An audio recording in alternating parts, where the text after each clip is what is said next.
Hi guys, welcome back to mistake movies. ഇന്ന് അടുത്തൊരു sweet romantic comedy feel good മൂവീനെ പറ്റിയിട്ടുള്ള ഒരു പ്ലോട്ട് എക്സ്പ്ലെയിൻ ചെയ്യാൻ വേണ്ടിയിട്ടാണ് ഞാൻ വന്നിരിക്കുന്നത്. ഇപ്പോൾ ലേറ്റസ്റ്റ് ആയിട്ട് റിലീസായ ഒരു കോമഡി റൊമാൻറ്റിക് മൂവിയാണ് പൈങ്കിളി. ആ മൂവിയുടെ ഒരു കഥ പറയാൻ വേണ്ടിയിട്ടാണ് ഞാൻ വന്നിരിക്കുന്നത്. ഓക്കെ, അപ്പോൾ നമുക്ക് നേരെ സ്റ്റോറിയിലോട്ട് പോകുന്നതിന് മുമ്പ് അതിന് കുറച്ചൊരു ഇൻട്രോ പറയണ്ടേ ചിത്രത്തെ പറ്റിയിട്ട്. അപ്പോൾ ചിത്രത്തിൽ അവതരിപ്പിച്ചിരുന്ന ക്യാരക്ടേഴ്സിനെ അവതരിപ്പിച്ചിരിക്കുന്നത് ആരൊക്കെയാണെന്ന് നമുക്കറിയാം. സജിൻ ഗോപു, അനശ്വര രാജൻ, പിന്നെ ജിസ്മ, അവരൊക്കെയാണ് ഈ ചിത്രത്തിലെ മെയിൻ ക്യാരക്ടേഴ്സ്. അപ്പോൾ ഇത്രയൊക്കെ ഉള്ളൂ. നമുക്ക് നേരെ സ്റ്റോറിയിലോട്ട് പോവാം. അപ്പോൾ ഈ ചിത്രത്തിന്റെ മെയിൻ കാര്യം, കണ്ടന്റ് എന്ന് പറയുന്നത്, നമ്മൾ ജിത്തു മാധവൻ മൂവീസൊക്കെ എടുത്ത് നോക്കിക്കഴിഞ്ഞാൽ അതിലെ ക്യാരക്ടേഴ്സിന്റെ എല്ലാം കൺട്രോൾ ചെയ്യുന്നത്, അവരുടെ ആ ഒരു ക്യാരക്ടേഴ്സിന്റെ സ്വഭാവം എല്ലാം കൺട്രോൾ ചെയ്ത് പോകുന്നത് ഹെൽത്താണ്. ആ ഒരു ക്യാരക്ടേഴ്സിന്റെ മെന്റൽ ഹെൽത്ത് പോലെയാണ്. നമ്മുടെ രോമാഞ്ചം മൂവിയിൽ സിനു എന്ന് പറയുന്ന ക്യാരക്ടർ, അതിൽ സിനുവിന്റെ ഒറ്റപ്പെടലാണ് അദ്ദേഹത്തിനെ ഈ മാനസികാവസ്ഥയിൽ എത്തിച്ചത്. അതുപോലെ ആവേശം സിനിമയിൽ രംഗണ്ണൻ എന്ന ക്യാരക്ടറും അതിലും ഒരുമാതിരി ലോൺലെസ് തന്നെയാണ്. ഇപ്പോൾ ഇത് തേർഡ് സ്ക്രിപ്റ്റാണ് ജിത്തു മാധവന്റെ പൈങ്കിളി. ഡയറക്റ്റ് ചെയ്തേക്കുന്നത് ശ്രീജിത്ത് ബാബുവാണ്. ഈ ചിത്രത്തിൽ വളരെ ഹ്യൂമറസ് ആയിട്ട് മെന്റൽ ക്യാരക്ടേഴ്സ്, മെന്റൽ എന്നല്ല, അവരുടെ മാനസികാവസ്ഥ കാരണം അവർ ആ ഒരു റോളിലേക്ക് എത്തുന്ന പോലെ നമുക്ക് ഫീൽ ചെയ്യും. ആ ഒരു ക്യാരക്ടറിന് എന്തെങ്കിലും ഒരു മെന്റൽ കോയിൻസിഡൻസ് ഉണ്ടായത് കൊണ്ടായിരിക്കും ആ ക്യാരക്ടർ ഈ ചിത്രത്തിലെ മെയിൻ ക്യാരക്ടർ ആവാൻ കാരണം. അങ്ങനെ ഒരു കഥ തന്നെയാണ് ഇതിലും കൊടുത്തിരിക്കുന്നത്. ഇതിൽ കുറച്ചുകൂടെ ഒബ്വിയസ് ആയിട്ട് ചിത്രം കൊണ്ടുപോയിട്ടുണ്ട്, കുറച്ച് ഹ്യൂമറസ് കൂടെ കൊടുത്തിട്ടുണ്ട് എന്നുള്ള മാറ്റം മാത്രമേ ഉള്ളൂ. ഇതിലെ മെയിൻ ക്യാരക്ടർ എന്ന് പറയുന്നത് സുജിത് കുമാറാണ്. അയാളൊരു ഒരു പണ്ടത്തെ ഒരു ടൈപ്പ് ആളാണ്. എന്ന് വെച്ചാൽ ഫേസ്ബുക്ക് പണ്ടത്തെ ആളെന്നല്ല, ഫേസ്ബുക്കൊക്കെ അഡിക്ഷൻ ആയിട്ടുള്ള ഒരു പണ്ടത്തെ ക്രിഞ്ചായിട്ടുള്ള, അതിലെല്ലാം ഇങ്ങനെ കുറേ സാഹിത്യമൊക്കെ വിളമ്പി ഫേസ്ബുക്കൊക്കെ നിറച്ച് അങ്ങനത്തെ ഒരു ടൈപ്പ് ഒരു ഓൾഡ് ക്യാരക്ടറാണ് സുജിത് കുമാർ എന്ന് പറയുന്ന ആള് കാഴ്ചവെക്കുന്നത്.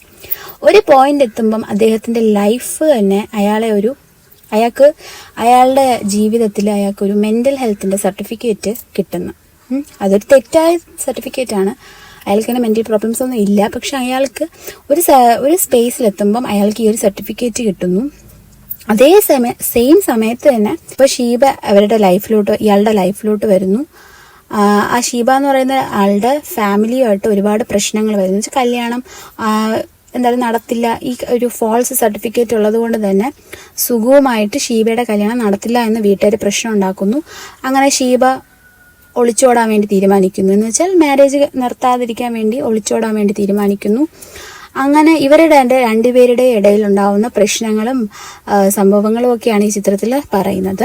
ഇപ്പൊ പൈങ്കിളിയുടെ കാര്യത്തിൽ നമ്മൾ പറയുകയാണെങ്കിൽ ഒരു തരം ഒറ്റപ്പെടൽ തന്നെയാണ് ഇതിലും മെയിനായിട്ട് പറയുന്നത്. എന്ന് വെച്ചാൽ ഇവർ ഒളിച്ചോടിയത് കൊണ്ട് തന്നെ സുഗുനെയും ഷീബേനെയും വളരെയധികം ഒറ്റപ്പെടുന്നു. അവർ രണ്ടുപേരും ഒറ്റപ്പെടുകയാണ്. എന്താണ് ഈ ചിത്രത്തിൽ മെയിനായിട്ട് വരുന്നത് ഒരുപാട് കോമഡി രംഗങ്ങളാണ്. ഇമോഷണലിനെക്കാളിലും ഒരുപാട് കോമഡിയാണ് ഈ ചിത്രത്തെ കവർ ചെയ്ത് കൊണ്ടുപോകുന്നത്.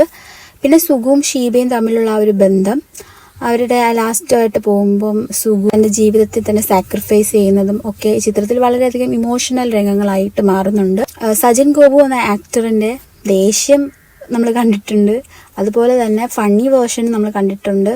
രോമാഞ്ചം മൂവിയിൽ ഫണ്ണി ആയിട്ട് വന്നു, പിന്നെ പൊന്മാൻ മൂവിയിൽ കുറച്ച് നെഗറ്റീവ് ഷെയ്ഡാക്കി. അപ്പോൾ രണ്ട് ക്യാരക്ടേഴ്സിനെ അദ്ദേഹം വളരെ സൂപ്പറായിട്ട് ചെയ്തിട്ടുണ്ട്. അതുപോലെ തന്നെ ഈ ചിത്രത്തിലും വെൽ ബാലൻസ്ഡ് ആയിട്ട് ആ ക്യാരക്ടർ കൊണ്ടുപോയിട്ടുണ്ട്. പിന്നെന്താ, ഈ ചിത്രത്തെ പറ്റി പറയണമെങ്കിൽ സജിൻ ഗോപു തന്നെയാണ് മെയിൻ ആയിട്ടുള്ള ക്യാരക്ടർ. പിന്നെ അനശ്വര രാജന്റെ പെർഫോമൻസ് അതിനേക്കാൾ ഉപരി സൂപ്പറായിരുന്നു. അവരുടെ പോർഷൻസ് ഒക്കെ ആ ഒരു ഷീബ ബേബി എന്ന് പറയുന്ന ക്യാരക്ടർ നമുക്ക് കാണിച്ചു തരുന്നുണ്ട്. എന്ന് വെച്ചാൽ ഒരു കല്യാണം കഴിഞ്ഞ് പിന്നെ ഒറ്റപ്പെടുന്നു, അതിന്റെ വിഷമങ്ങളും അതെല്ലാം കോമഡി ആയിട്ടാണെങ്കിലും അത് നമുക്ക് കാണിച്ചു തന്നിട്ടുണ്ട്. അനശ്വര രാജൻ നല്ല പെർഫോമൻസ് ആയിരുന്നു. പിന്നെ സജിനുമായിട്ടുള്ള കോമ്പിനേഷൻ സീൻസൊക്കെ വളരെ സൂപ്പർ ആയിട്ടുണ്ടായിരുന്നു. പിന്നെ ആവേശത്തിലൂടെ പ്രശസ്തനായ റോഷൻ ഷാനവാസ് ചിത്രത്തിലുണ്ട്. അയാളും സജിൻ ഗോപുവാണ് കൂട്ടുകെട്ട്. അപ്പോൾ അവർ രണ്ടുപേരും തന്നെ നല്ല കെമിസ്ട്രിയിൽ ആ ചിത്രം കൊണ്ടുപോയിട്ടുണ്ട്. പിന്നെ ചന്തു സലീം കുമാറും ക്യാരക്ടറിൽ വളരെ സൂപ്പറായിട്ട് തന്നെ ചെയ്തിട്ടുണ്ട്. പിന്നെ കണ്ടന്റ് ക്രിയേറ്റർ ആയിട്ടുള്ള ജിസ്മ വിമൽ ഒരു ക്യാരക്ടർ അവതരിപ്പിച്ചിട്ടുണ്ട്. അതും ഫസ്റ്റ് മൂവിയല്ലേ, അപ്പോൾ അതിൻ്റെതായിട്ടുള്ള സൂപ്പറായിട്ടുള്ള മൊമെന്റ്സ് അവരും കൊടുത്തിട്ടുണ്ട്.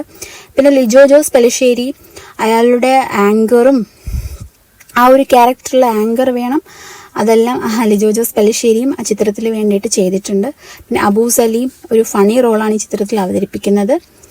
പിന്നെ സുഗുവിന്റെ അമ്മയായിട്ടൊരു ആക്ട്രസ് വരുന്നുണ്ട്. അവരും അടിപൊളിയായിട്ട് തന്നെ ക്യാരക്ടർ ചെയ്തിട്ടുണ്ട്. അങ്ങനെ എല്ലാവരും സൂപ്പറായിട്ട് തന്നെ അവരവരുടെ ക്യാരക്ടേഴ്സൊക്കെ ചെയ്തിട്ടുണ്ട്. പിന്നെ ചിത്രത്തിൻ്റെ മെയിനായിട്ടുള്ള കാര്യം എന്ന് പറയുന്നത് പിച്ച് ഓഫ് ദ ചിത്രം എന്ന് പറയുന്നത് അതിൻ്റെ ഹ്യൂമറാണ്. അപ്പോൾ ട്രെയിലർ വന്നപ്പോൾ തന്നെ നമ്മൾ കുറേ പേര് കമൻസ് ഒക്കെ ഇട്ടിരുന്നു ഓവർ ആക്ടിങ് ആണ്, മറ്റേതാണ് മറിച്ചതാണെന്നൊക്കെ. പക്ഷെ ആ ഒരു ഓവർ ആക്ടിങ് ഇല്ലെങ്കിൽ ആ ചിത്രം ഇല്ല, സത്യത്തിൽ കാണുമ്പോഴേ മനസ്സിലാവുള്ളൂ.